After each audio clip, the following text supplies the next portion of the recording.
we had some updates with Diamond over this last 2 weeks with what's been going on. And I was excited to chat with you today on the mic because I think you were actually the first YouTuber to talk about it. Am I correct? Yeah, it might be because what happened was I'm on Instagram heavy, and I started seeing everybody share this information about Diamond. I think Bleeding Cool might have been the news source to break it, and then Newsarama. But I did a quick YouTube search, and I didn't see any YouTubers talking about it. So I've been doing this GMC news thing. It's kind of funny. I put on a blazer. I kind of got the news music in the background to report on Diamond deciding to not ship new comic books for the foreseeable future. And this week is actually the first week, I think, when they're no longer shipping. That's right. I wanted to go on the mic after seeing what happened, and then I saw, oh, you did it. I'll share your video. You got it handled. You communicated all the information that the community needed to know.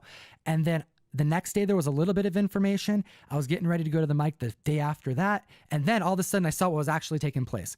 Every single day, there's something new, is there not? Mm-hmm. And now we have pretty much a good understanding of what's going to play out.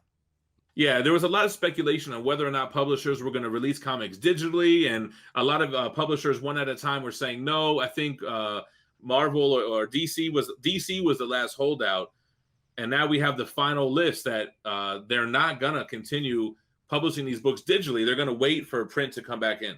Yeah, it looked like DC was considering putting their titles to digital for maybe 48 hours.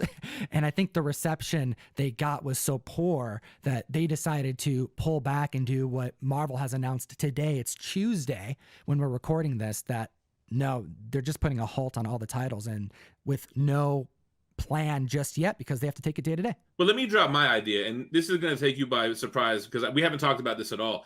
But my whole thing was when you buy a comic, you get a free digital code in the back, at least with Marvel, right? So why couldn't they have it where if you buy the digital copy, you could redeem a code for the physical copy when they come back in print? Oh, that's interesting. I haven't heard that thought. I mean, there's a lot of different challenges when it's, as these publishers are trying to figure out just a distribution process. I'm sure trying to figure out how they get the comics in hand is the struggle when Diamond is pretty much the monopoly. I mean, they're the ones who are in charge of like 100+ publishers' comic books.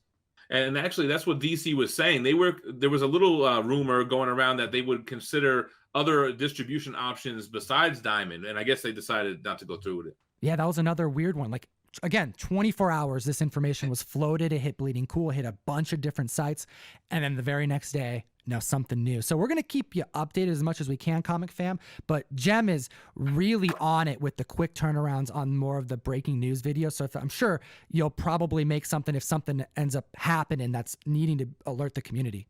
Yeah, if I get enough content for a decent video, I'll put something together pretty fast. Hey, we were also chatting about a bunch of reading that we've been doing, and I want to throw this out there. I brought something from the PC today that I want to give away.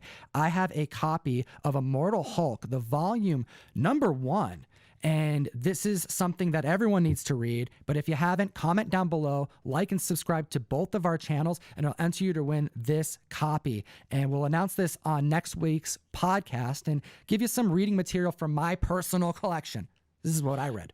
And I think during these times when everybody's quarantined, stuck in the house, it's better to get a trade paperback right now than a variant. Something you could actually read and jump into. You don't need any prior reading to get into this run. And that's probably the strongest arc, in my opinion, for Immortal Hulk right now. I figured some reading material would be useful during these times. And you know what, man? I do have a variant that's on deck to do a giveaway for. So we'll get to that one too.